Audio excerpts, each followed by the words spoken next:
All right. Check one. All right, you can get up there. Let's get this going.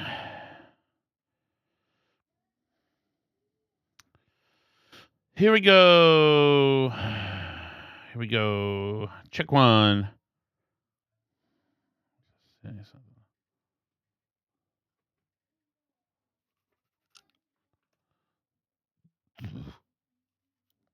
Okay.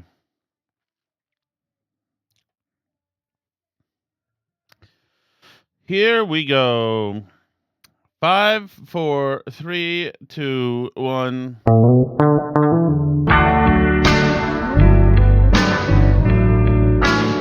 Good evening. This is a very late start for us. Yeah, this is like not since the Alice days have I had to start this late, but she's gone. She's on work in Miami. So it's just me today and wall to wall, just kid stuff and in the baseball game, my son's baseball game, a 6-year-old or 7-year-old, I don't know.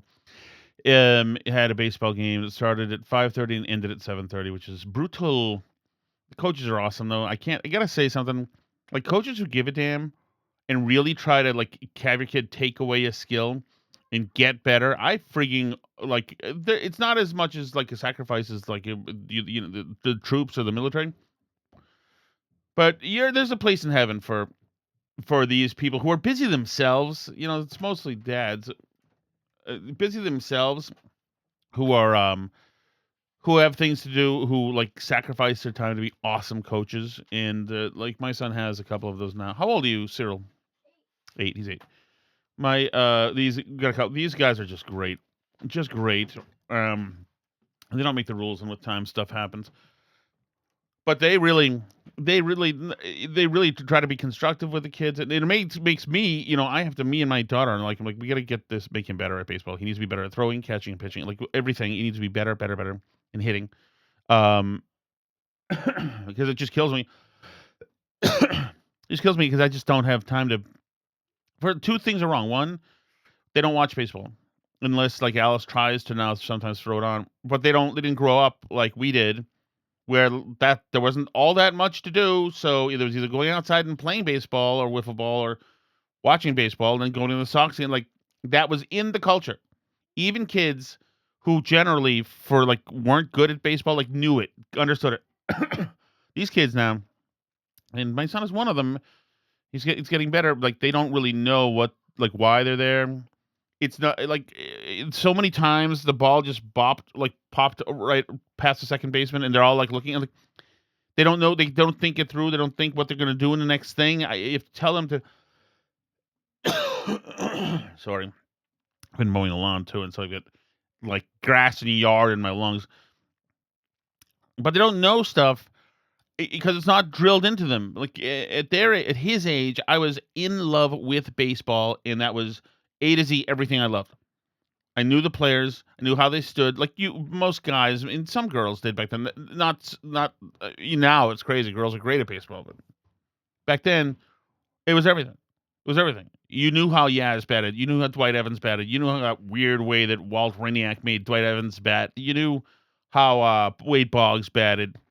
You know all these things. If you're a Sox fan, you know you knew. And if whatever team you're for, if you're a Phillies fan, you do the same thing. Or a Yankees fan, you know, you knew how Willie Randolph and Craig Nettles batted and Reggie, you know. They don't. My kids don't have that, and part of it is screens because they can just do screens now, which we've now taken away officially for the two little guys, and because like my God, they need to have these skills, and so I was like, I'm like the fundamental f ups that the team was doing, and I love the coaches that they're trying and they're not paying attention sometimes and not knowing what you're gonna like. If you're in baseball and you're playing the infield, you need to be thinking about what's gonna happen if this happens. And at no time in the field, I can't imagine if I was a coach in if I was. There are times today where if I had the power to, I would have called in an airstrike on my own position and taken out me, all the baseball fields, and 6 miles around us. I was like, Nobody's anticipating. You don't know. Why is there a ground ball and everybody's watching it? Like, why would the ball get hit and anybody just stands where they're standing? Like, you have some place to be if the ball gets hit, whether it's backing somebody else or cutting off the player, like something. At one point, my son was missing all of the. He was a pitcher, but then the catcher was throwing it to him. The sun was in his eyes, whatever. So every time the catcher threw it back, the ball would pass by him. He'd miss it, and they had to tell the second baseman behind him every single time, cover him, cover him, cover him, cover him. It's like, get it. Look, you all need to be knowing to cover you. Act like what you see on TV, but they don't because they don't see it on TV because they don't watch this stuff. They don't get it. They don't get it. Like, why is that person passionately telling me to get to second base? I'm an outfielder now. I'm not a hitter. I don't. So that kills me, and it kills me more that it's my fault because I just don't have. There's not enough time to do it. Like, it's interesting. My next door neighbor, their kid, he's ridiculously good at baseball. He watched baseball. It has been. His dad played baseball in college. And I saw him this afternoon, as a matter of fact, and he was cranking fly balls out. He's a little older, cranking fly balls out. He he dives for the ball. He's a hot dog because he sees it on TV on, like, whatever it is, the new version of Web Gems or whatever, and he does everything the players do, and he's into, like, it's the romanticism of the game, and so, like, he's great at all this stuff. Like, my kids definitely get better grades than he does, but he's great at the thing. And, like, this is the kid where if I need to, if I can count on him. If I need him to pitch or whatever, like, but it's not. It's like I said, it's my fault. It's nobody's fault but my fault. And it ended up being a good night, a long night. I mean, we just ended the night by getting them ice cream, which is their mother has trained them. That's what they're good at. They're not good at baseball, but I'm gonna take that back just in case Cyril hears me. He's getting better. But he's pitching, and I have so much work to do with him. It's all fundamentals. Frig's sake, it's just fundamentals. Another thing that they don't have is I can see him pitching. He actually got a pitcher's mind because he's like, oh, Oil Can Boyd up there. Oil Can Boyd. He's like talking to himself and like, I can't believe it. He's muttering to himself. He's like a madman. I'm like, that's good pitcher psychosis right there. Just gotta work on his fundamentals. I mean, it's just a matter of, and now my daughter's home from school from Fauntleroy, so now they can play catch, and that's huge. That's half the battle. Like, how many times did you play catch as a kid with your dad or cousin or brother or neighbor or whatever? And that was just something you did while you were talking. It's just like you automatically like back and forth. It's not like that anymore. Playing catch is a thing. And like it's different. And like with girls, like when I was pitching to my daughter a couple years ago, trying to teach her, she'd comment after every pitch, "Oh my god, that was low, and I just didn't know it was coming. This one was weird," and it's like, "Oh, that jammed me a little bit." It's like, really, if you're just playing baseball, just keep hitting, keep swinging. I don't need color commentary, but it's like how things are different now. Maybe that's just girls. And anyway, she and I went to the driving range today to play. I haven't been to the driving range in 22 years. I went with a sales chick from WEEI 22 years ago, which is the last time. I'm very fat, so I can't really get the club around, and there's like fat in the way. That said, it was not as disastrous as I was thinking it would be. Like I hit the ball high and, well, I won't say far, but I mean there's nothing of that, but it wasn't as disastrous as I thought. My daughter was. My dad made me, and his dad made him. Maybe you guys are the same. My dad made me, even though I'm a righty, I throw right. My dad made me bat left because of Ted Williams, and golf right, because I think his reason was for back then is that it was all righties who designed all the courses, so it was good to be to golf right, and also I think the equipment or something. That was what he was telling me. This is like in 1984. He's like, "Yep, no, you gotta." So you have to learn to golf in a different way than you bat, because it would have been very satisfying just to walk up to the golf ball, just whack it out like I would play baseball, And that's what my daughter. she eventually just relented today. And she said, "I'm not doing this right-handed anymore at golfing," and so now she does. I'm sorry, left-hand. No, now she does it like she hits baseball, which is good because she's comfortable with the swing, but the swing is wild because it's the Sandler character, whatever that guy is. All right, should we do some politics? Let's do some politics. By the way, these Cutwater Bloody Marys, I found them again. I thought they discontinued them. They did discontinue, I think, the Happy Dads. Oh, we had one of these like Route 110 roast beef place we went to. Since my daughter's been hanging with me, I wanted to have her try, and my son, he gets out early. I wanted to have them try a North Shore roast beef sandwich, with the mayo and the hot barbecue, whatever. And we had one today. The last time I had one was about 2010 in that place in Wakefield. And it was pretty good. And before that, I had one with Michael Graham. Bought us all of them in 2009, I think, in someplace in Southie. And that was like pretty delicious. And my feeling is it was really good. But it's not, to me, it's not like heaven on earth. I think also there's probably a way to order. I just ordered it standard, but it's fine. I just don't know if that's going to be like for them, it's going to move them all that much. It's good. It's good, like this roast beef kind of places. But and my son, of course, because he's my son, used a knife and fork, which is just perfect. He's always like, he doesn't like being. He's kind of a daring eater, but he just doesn't want it to be messy when he eats. Pussy. Anyway, okay. Let's go to let's see what we've got here. Oh yeah. Don't even bother. Okay, this is not a good day for the Trump administration. This is not. If it's everything we think is happening with the Iran deal, then that sucks. That's a miss. That is a L for the Trump administration, and that is a. I mean, we're gonna have to see what's in the thing. And the good thing about it is the Iranians going to nullify it in a second because they don't care about anything, and they're maniacs and savages.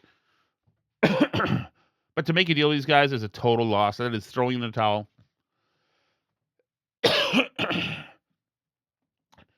And it sucks. And the thing to do was to hold out. Well, here's the thing. Is that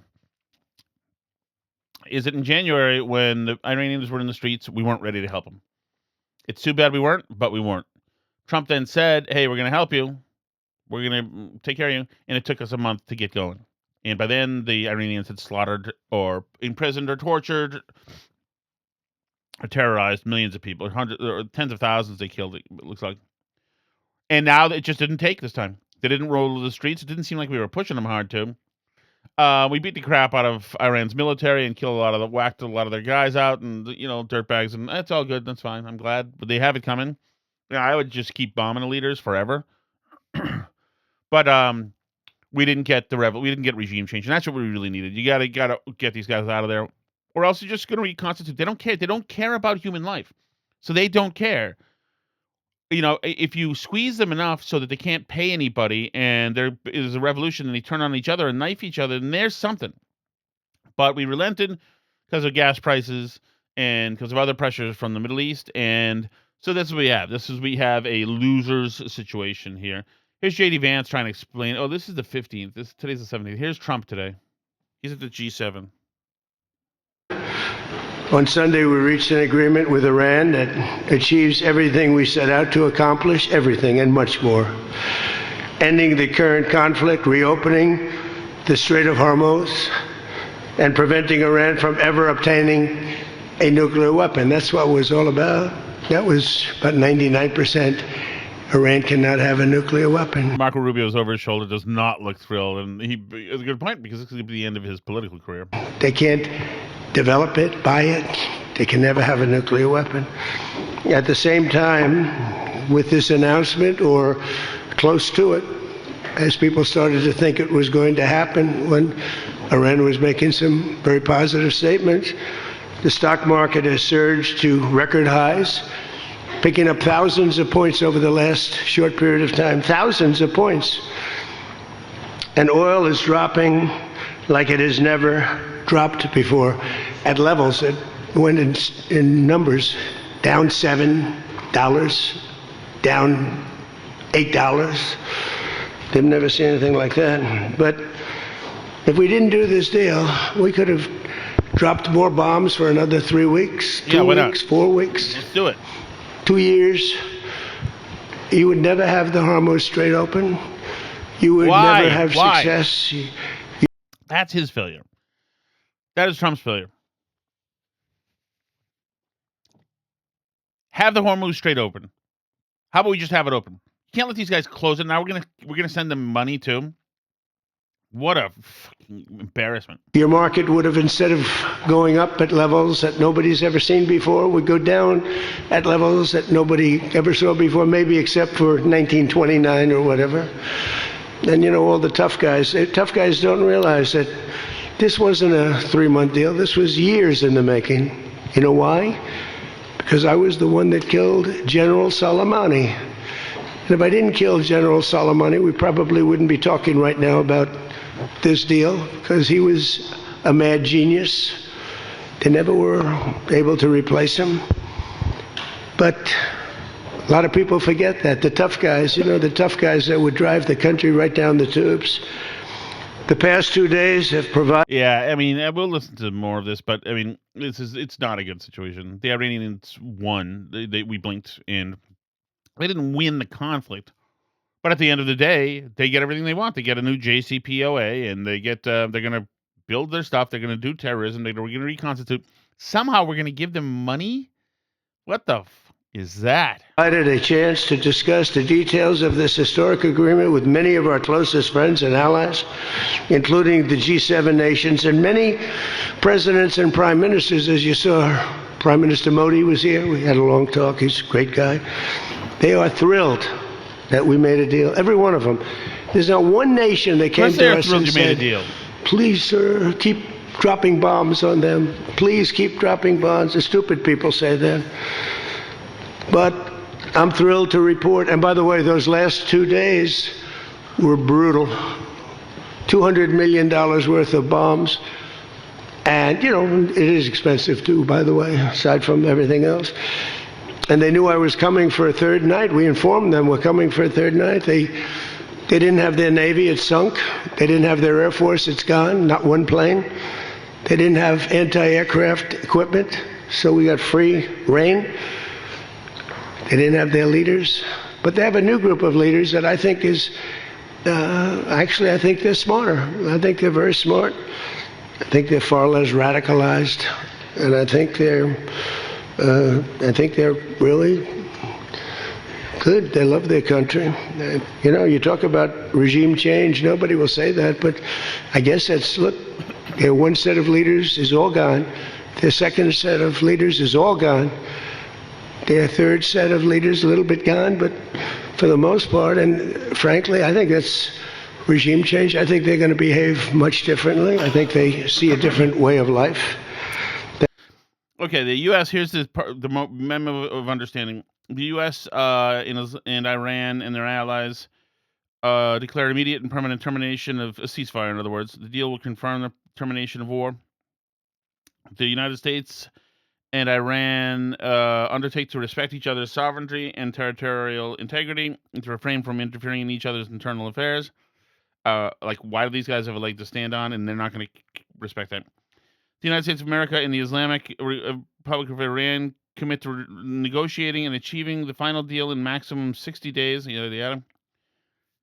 The U.S. will begin the removal of its naval blockade, and any disturbances or impediments, there's a backing down by us. The Republic of Iran will fully end the naval blockade within 30 days. During this period, the traffic of vessels. Iran's going to retake the Strait of Hormuz. Why wouldn't they have? They have nothing to lose. This empowers them to say, F you wanted a deal. We're taking this now, and do you still want the deal or no? And they're going to do more and more and more. Point 5, upon the signing of the moment of understanding, Iran will make arrangements using its best efforts for the safe passage of commercial vessels with no charge for 60 days from the Persian Gulf to the Sea of Oman, yada yada, it's the Strait of Hormuz. The traffic of commercial vessels will immediately start, and considering the need of removing the technical and military obstacles and demining the Islamic Republic of Iran will be installed within 30 days. That's us who's going to have to do that. Number 6 is the most outrageous thing here. The United States of America undertakes with regional partners to develop a definitive, mutually agreed plan with at least $300 billion for the reconstruction and economic development of the Islamic Republic of Iran. The mechanism for the implementation of this plan will be finalized as part of a final deal within 60 days. All required licenses, waivers, and permissions needed for relevant financial transactions will be granted by the United States of America. So $300 billion, and then we'll get that part within 60 days. If we give the Iranians $300 billion, I am done with this administration. They have, it is over as of now. It's going to be over in November anyway. But we don't, to give these savages any money is unacceptable. Now, who knows? We may hear tomorrow Trump may come around and say, oh, forget it. We're not doing any of this stuff. Maybe this is a ploy. Maybe it's not. But if this is true that we're going to give them $300 billion, F that. F that. You have done worse than Biden and Obama could dream of doing by doing this. And that would be absolutely terrible. That is just a total outrage. Like, these guys are dirtbags. And you're doing what? $300 billion. 7 United States undertakes to terminate all types of sanctions against Iran. Did they just beat us in a war? Do they have the nukes? Do they have the tanks? Like, what the is this? The Islamic Republic of Iran reaffirms that it shall not procure, develop. These people are liars. Liars.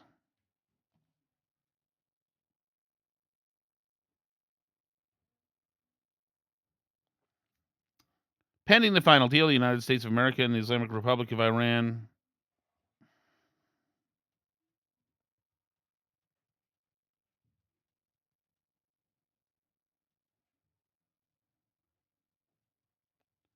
Sorry, Alice is texting me.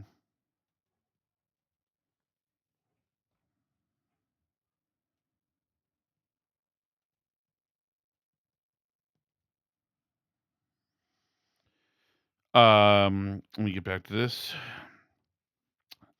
The United States and Iran agreed to maintain the status quo. That doesn't matter. The Iranians can't be trusted. We're being outfoxed, bullied, and bitch slapped by this shit ass country that's Iran. 10. The U.S. Undertakes that immediately upon signing this, until the U.S. Department of Treasury will issue waivers for the export of Iranian crude oil. Have we surrendered? Is this like, are you fucking kidding me? Oh, like, what a mess! I don't even want to read anymore. This is just a mess. Hold on, I'm just gonna tweet something. Sorry about this. Hold on. All right, let me just see this. This is JD was trying to take questions on this yesterday. Vance, this is what I was going to play, and he wasn't comfortable doing it. Walk through now some we know of this. why. The Iranians are saying that they're going to have access to a $300 billion reconstruction fund. True or false? Well, Ed, that's the sort of thing they could have access to, funded by the Gulf Coast Coalition, so long as they honor their end of the obligation. I think that one of the things you're going to see, Ed, and people have to be skeptical of this, is that the hardliners in the Iranian system will overemphasize the benefits that Iran gets while underemphasizing all the things that they have to concede and all the things they have to provide in order to get these benefits. So we absolutely are open to the Gulf Coast countries investing in the reconstruction of Iran, but only if Iran ends their nuclear program, ends their enriched stockpile of material, and is really open to an inspections and enforcement regime that gives the American people confidence they're never going to have a nuclear weapon. So I think the dance you're going to see, Ed, which is going to be interesting, is the Iranian media, especially the hardline media, they're going to talk a lot about what they get without talking about what they give. It's important for all of us to correct that record. Yeah, this is a loss. This is an unconditional surrender to Iran, which is what we have here. So this is no bueno. Sucks. Too bad. I'm not gonna go Lincoln Project, but we coughed this one up. It's too bad. It could have been a historic thing. And it was maybe next time, maybe the next president will figure if they can do something. If this is a black mark, we've given like this, like Iran is a gangster state. Go fucking kill them all. God damn it. Oh, it pisses me off. Let me see what else I have. I didn't want to end it on a bad note. Oh, Roger Clemens. The MLB is demanding that you don't that all the players have to wear gay stuff now, and if they read a Bible verse, they consider it vandalism. Which means I hope the MLB burns to the ground, and that every stadium is just rubble, metaphorically, because I hope they go. I hope they dissolve and it goes out of business. I fucking hate them. How dare you pussies? How dare all of you people saying we love everybody pride month? You fucking pussies! So sick of this. Clemens is standing his ground. Major League Baseball has this controversy going on right now. Several players wrote Bible verses. Those players have gotten in trouble now with Major League Baseball, warning them that violates the rules and normal practices within Major League Baseball. How do you handle this? I mean, like, you're asking guys to wear something that they may not totally agree with for whatever reason, an agenda, an ideology. What do you expect from these players? Yeah, I think if you took a vote amongst the players, if they were wanting to wear this or that, it would have been a different outcome of what would have been said. Alter our uniforms all the time with numbers or somebody that's passed away. I know that one time in Boston, Larry Bird retired, so I put his hat on.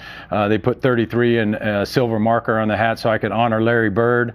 I did it for my mom and my grandmother. I mean, they were the reasons why I was there. And I love it that these guys show the blessings that the Lord has given them to be out there on that field. That's the way it was for me. Maybe, like I said, like they do the cleats, they do the special cleats where you can paint, do up your cleats wherever how you want it. Maybe they do something like that and guys can have a hat with a Bible verse on it. Obviously feel strongly about it. There we go. Rockin' Roger. Wait, Rockin' Roger. The Rocket. Roger. The goofy. I'm going to catch crap for that. Let's see. Oh, God. It shows him in at Versailles signing the agreement with Japan and all the Euro pusses going along with it. Oh. Here he goes. He's signing it. Oh, God. It sucks. Ugh. There we go. Yay. It's signed.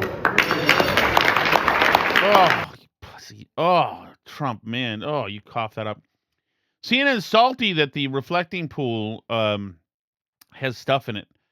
They actually sent people down there. It's so great. This lady was not a bad looking lady.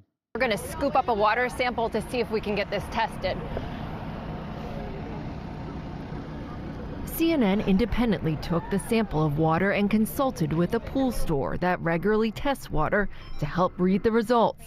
It showed phosphate levels far higher than what is recommended to keep algae at bay based on estimates for a pool that holds 6.5 million gallons of water. If there's already some phosphate fertilizer in the water, that's really opportunistic, especially for the blue-green algae that can fix nitrogen. So they are having a field day out here, probably. The Department of F your algae, okay? Yeah, we don't care about your algae. But there are protesters there saying, save the algae. Oh, Brian Kilmeade had Josh Hawley on to talk about the deal. Hawley was trying to give us hope that it wasn't as bad as it was going to be. The good thing is the Iranians will just break it all, but... And it remains to be seen whether we will actually give them any money. I thought I heard the president say earlier today, we're not going to give them a dime. I certainly don't think that we should. And I bet President Trump and the vice president, as he continues these negotiations, will hold that line.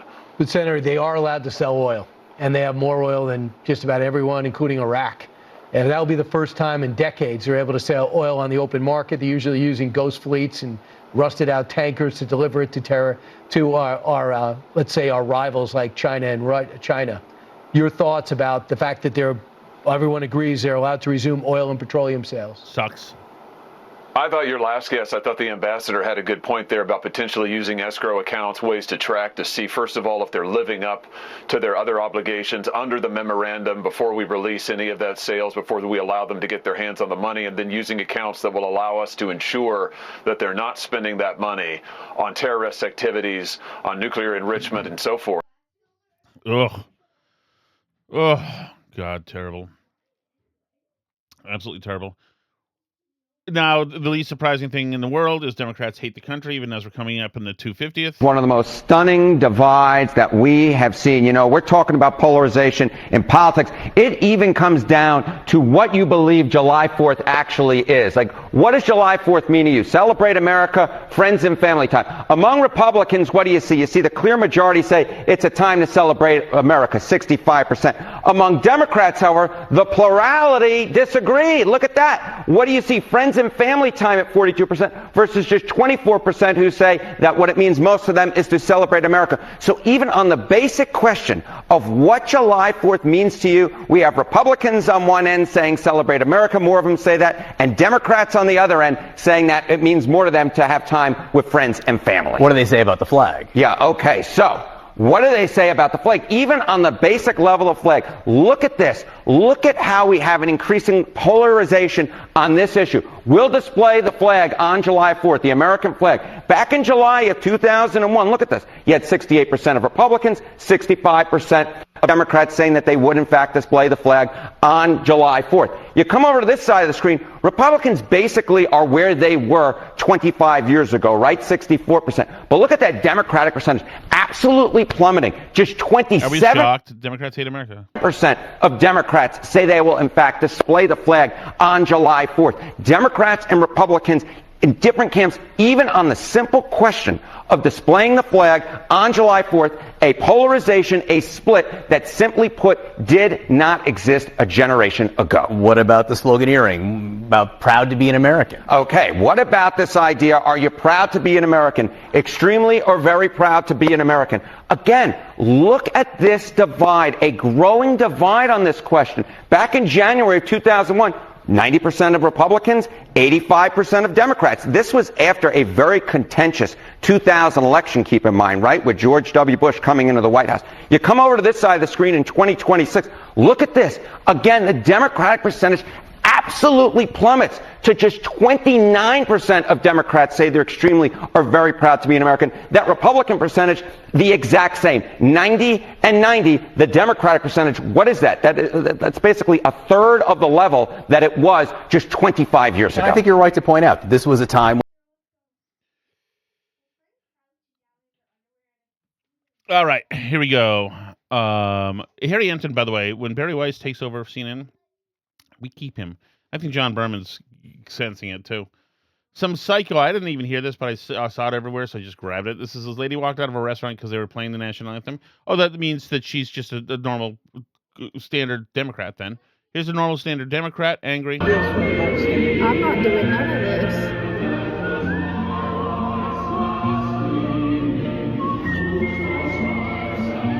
People in the restaurant are singing the national anthem. Okay, she's just salty. Yay, good. Miserable, horrible, awful thing. Let's see. I think I had one more thing. Was it Hillary? Do we care about Hillary? Thanks for joining, guys. I know this has just been a long day. It's 9:16. Shit. Let me see. Do we want to end the night with Hillary? Should we just do the chat? We should probably. Okay. There's Harry Ensign. We love Harry Ensign.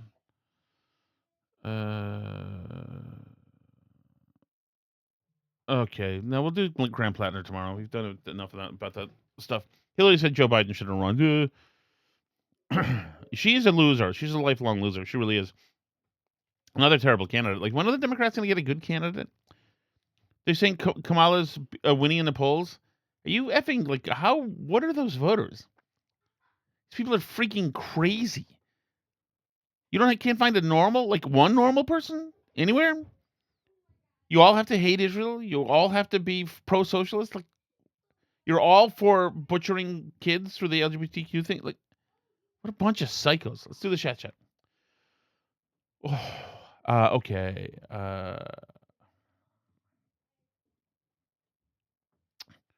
Oh, right. Let me see. Sorry, I don't mean to. It's not your fault that I'm running late, but it's my fault that I'm running late. All right, let me see. Hey, guys, we're getting ready for bed, right? Guys? No screens, right?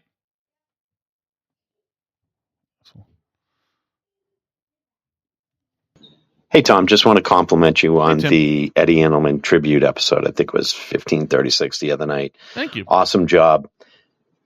Guy was absolutely an innovator. Like him or not, he paved the way for all sports radio in Boston. So awesome job. Also love the opening, playing the open from 1971. Yeah. And, it made me think it'd be nice to hear some other broadcast excellent from another local radio personality. And I submit to you, Burn Barrel Pod, clips from the very same episode.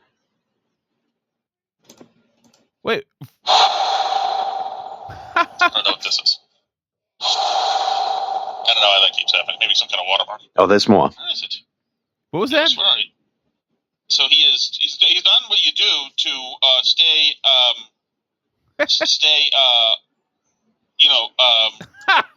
What is it that you do to stay stay to sorry, Eddie. Talk to, and let's go down here to Bill Spiros. Where is Bill?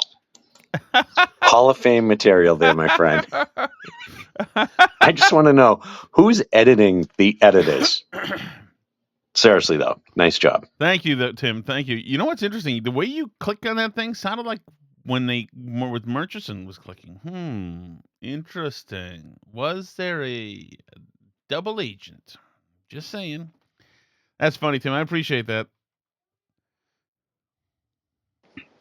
Hey, Tom, I saw that you posted video of Sally taking some cuts at the driving range. Yes. And she's doing very good. I know it's a first time ever. You want to line that ball up on your inside of her right toe when she's bringing the club back. Get that. She's lefty, so you get that right arm right up under the chin and tell her to, when she finishes the swing, belly button facing out and the club high. Oh, interesting. When you finish it up and high, and that'll get the club face a little more straight. She did really well, though. That's her first time. That's great, but she still got that softball swing. She does. But good for you for getting her into golf. It's one of my favorites. Cheswick, I am going to download this. Call it Sally Golf. And I am going to, as a matter of fact, I'm glad you said that, because I'm going to do something here. I call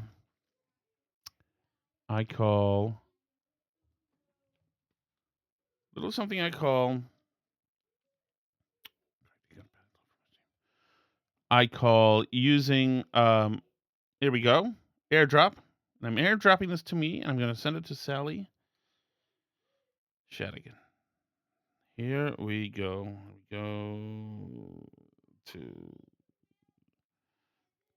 Now this is high technology. There we go. Here we go. It has been sent. Thank you, Cheswick. I appreciate that. Ooh. Tom, glad to hear that your son is okay after almost choking on that dime yesterday. I know what that's like, but let's be honest, Tom. Yes. Your first question was not why was there a dime in your mouth?